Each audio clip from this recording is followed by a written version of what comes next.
Queridos irmãos,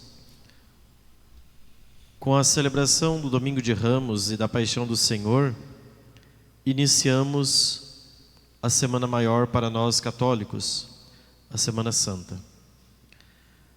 Essa semana, de fato, para nós padres que preparamos as homilias, as reflexões, nós somos quase que sufocados pelos textos da Sagrada Escritura, justamente pela grandeza de cada página que a Igreja coloca em cada um dos textos que são proclamados dentro da Sagrada Liturgia.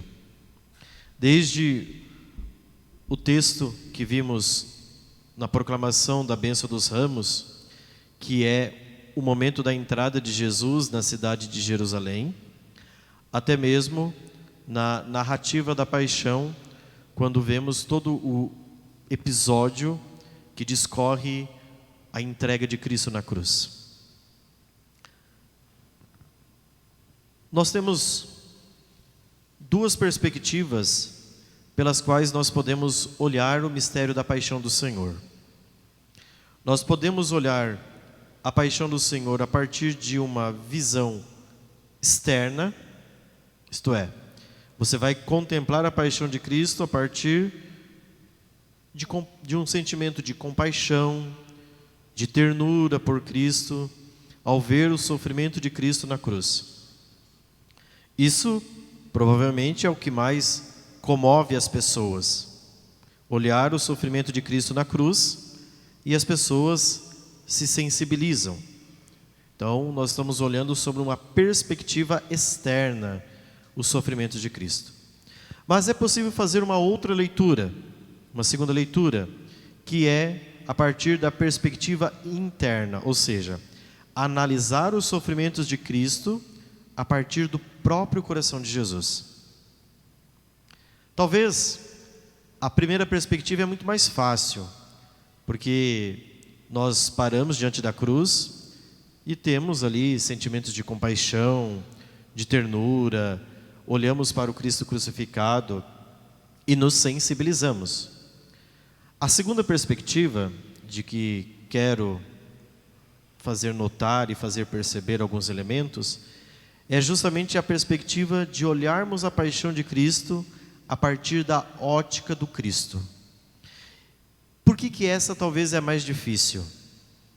Porque essa exige um pouco mais de profundidade e um pouco mais de meditação. As pessoas comumente, quando chegam à Semana Santa, elas fazem uma leitura da paixão do Senhor sobre essa primeira perspectiva. Só que, não que essa perspectiva seja superficial, mas ela não é mais profunda. Ela sim tem todo o caráter, toda a dimensão de fazer reconhecer que o Cristo entregou sua vida por mim, de fazer compreender que ali está o mistério da redenção. O que significa a palavra redenção? Comprar de volta. Jesus nos comprou de volta para Ele, com o preço da cruz. Na segunda perspectiva, nós vamos olhar o coração de Jesus. O que foi o sofrimento de Cristo ao ter assumido, como a segunda leitura de hoje disse, a condição humana. Existem doutores da Igreja, dentre os quais eu destaco dois. O primeiro, Santo Afonso Maria de Ligório, e o segundo, Santo Antônio de Pádua. Os dois doutores da Igreja fizeram uma leitura desta página do Evangelho, que é a perspectiva da paixão do Senhor. Santo Afonso faz notar que a paixão de Cristo é um mistério que acontece na alma humana de Jesus. Veja, Jesus é Deus, é a segunda pessoa da Santíssima Trindade. Só que Jesus, a partir do momento em que Ele se encarna, ou seja, Ele toma a forma humana, o que Jesus faz? Jesus, a partir de agora, tem uma alma. Jesus não tinha alma, porque Ele é Deus. A alma é uma realidade criada. Deus Pai criou a alma santíssima de Cristo. E a partir do mistério da encarnação, então Jesus tem um corpo. Ele tem um corpo e uma alma. E é desta realidade santíssima que nós estamos querendo aprofundar. O que Jesus sofreu na sua alma santíssima. Os evangelhos são claros, os três evangelhos sinóticos, em dizer que nos momentos em que Jesus se aproximava da sua paixão, Jesus sentiu uma angústia. A experiência da angústia é uma experiência da nossa psique humana. Os animais não ficam angustiados. A angústia é uma experiência eminentemente humana, onde nós vivemos o drama. Quem de nós já não viveu um drama? O que é um drama? Um drama é um conflito entre duas liberdades. Jesus vive o drama. Por que ele vive o drama? Existe um conflito dentro de Jesus. Mas Jesus pode ter um conflito? Sim. O Papa Bento XVI, no livro Jesus de Nazaré, ele fala sobre isto. E ele diz que, no momento em que Jesus está ali, na sua agonia mortal, ele vive um drama, que é esse conflito entre duas liberdades. A vontade divina, de um lado, que pede, abrace a cruz. Do outro lado, a vontade humana que diz, foge da cruz, porque vai doer. Este conflito entre essas duas vontades, a vontade divina e a vontade humana, estão unidas intrinsecamente a nosso Senhor. E aquilo que Jesus vive interiormente na paixão é tudo aquilo bem diferente, melhor dizendo, daquilo que nós pensamos. Porque lá no mistério, dentro do próprio coração de nosso Senhor, Jesus, em primeiro lugar, o que Ele faz? Obedece. E obedece a quem? A vontade do Pai. Nós, muitas vezes, ficamos escandalizados com a cruz e dizemos, mas como pode um pai sacrificar o filho? Veja, é o que muitos dizem. Se nós formos olhar para os agnósticos, para aqueles que não têm fé, para os ateus, eles dizem, nossa, mas não consigo compreender como que pode um pai dar seu filho. Onde que está o amor desse pai? Se nós olharmos isso a partir de uma perspectiva meramente humana, de fato isso é um absurdo. Mas nós não olhamos para a paixão de Cristo a partir de uma perspectiva humana, porque ela não é uma perspectiva humana. Ela é uma perspectiva sobrenatural, é uma perspectiva divina. O que Jesus faz ao assumir o nosso pecado para nos salvar? Jesus toma sobre si a nossa condição humana para levar esta condição humana para dentro da divindade. Esta é a finalidade da paixão de Cristo, que a gente vai precisar de muito esforço para entender isso daqui. É pegar a natureza humana e levar para o lugar de onde ela nunca deveria ter saído, que é a divindade.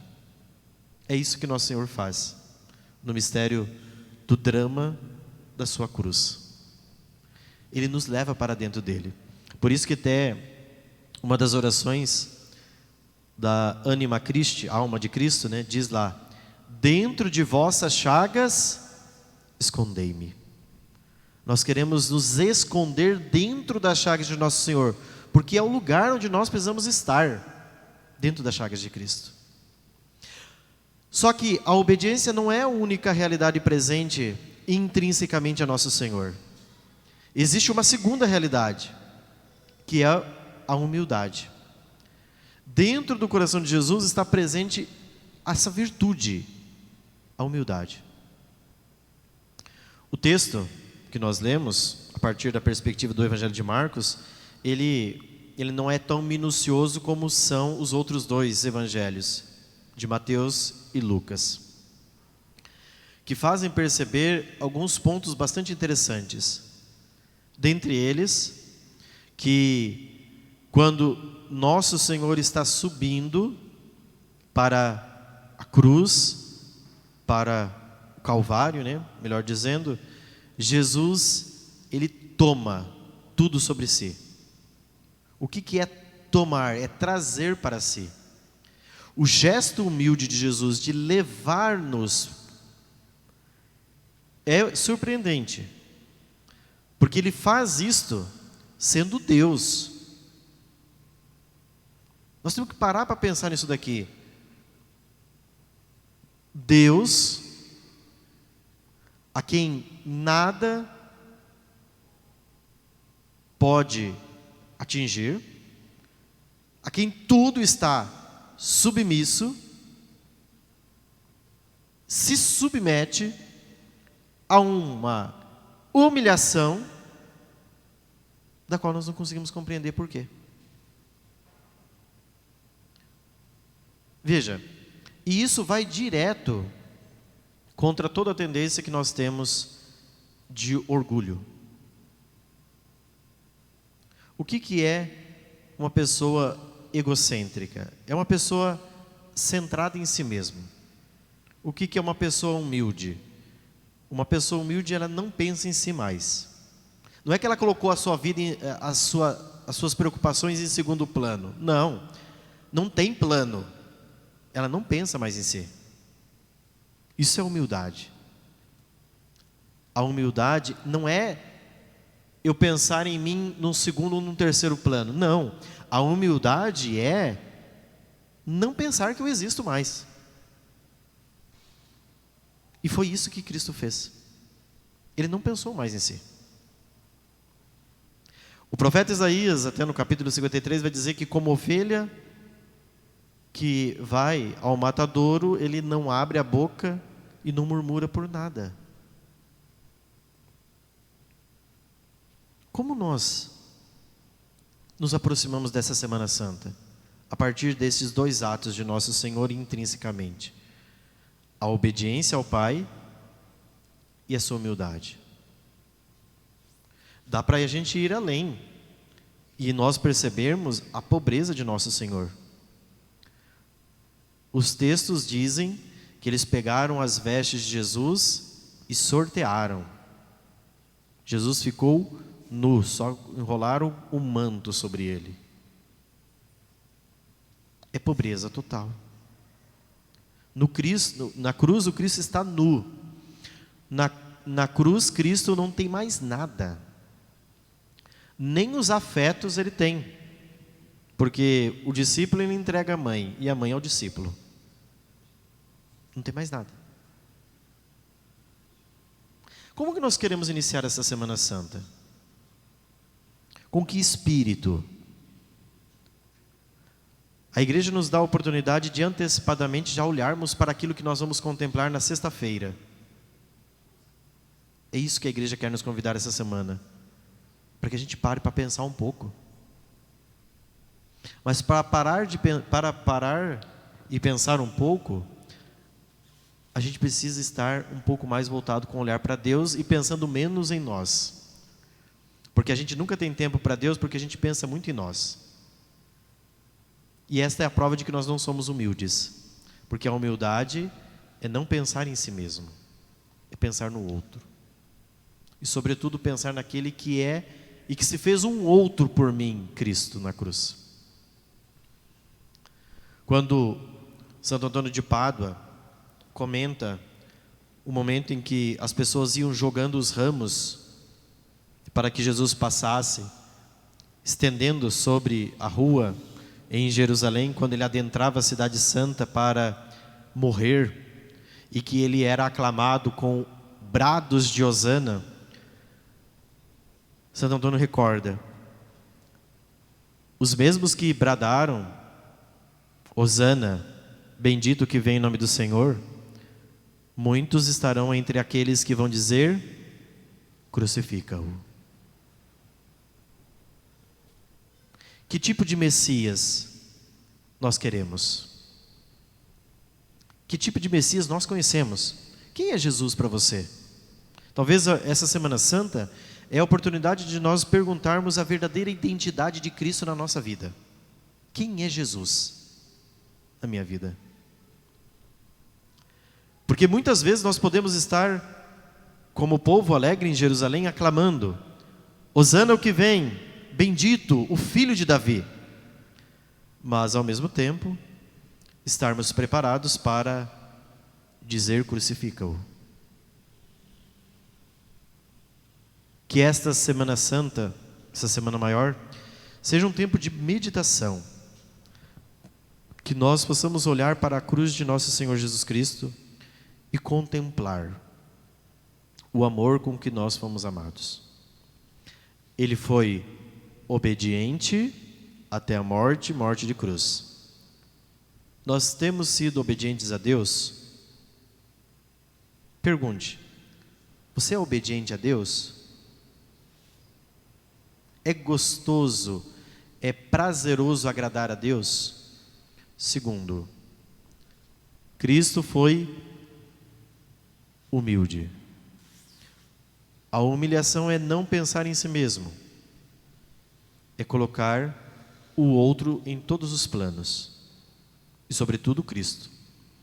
E por fim, ele foi pobre, despojou-se de si mesmo, fazendo-se obediente até a morte e morte de cruz.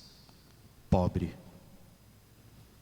Com que espírito nós queremos iniciar a Semana Santa? Com que coração nós estamos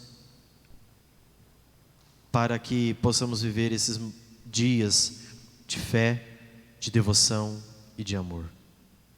Não percamos, meus irmãos, a oportunidade de dilatar o coração nessa semana. Mas para que o nosso coração possa ser dilatado, a gente precisa meditar. Se a gente não meditar, a gente não vai conseguir dilatar o coração. Porque é através da meditação que o nosso coração vai dilatando, o nosso coração vai se abrindo. Nós podemos olhar Sexta-feira Santa, a imagem do Cristo crucificado, e não termos nenhuma ternura externa, nem compaixão. Bonito. O que dirá realidades mais profundas dentro de nós. Sabe por que isso pode acontecer? Porque o nosso coração está como uma pedra. Nada que bate, perfura, porque está endurecido. Que o nosso coração não esteja endurecido essa Semana Santa. Que nós cristãos, católicos, vivamos essa semana como aquilo que de fato é a Semana Santa. Menos barulho, menos agitação, mais silêncio, menos comilança, mais oração, menos internet, mais igreja. Nós precisamos disso. Não basta viver Sexta-feira Santa como um dia de piedade, mas se nós não estivermos abertos às novidades que Deus quer nos oferecer, através da sua graça, nós vamos perder a graça do Deus que passa e se manifesta na nossa vida. Por isso, calar o coração, ouvir mais Deus e meditar sobre a sua paixão.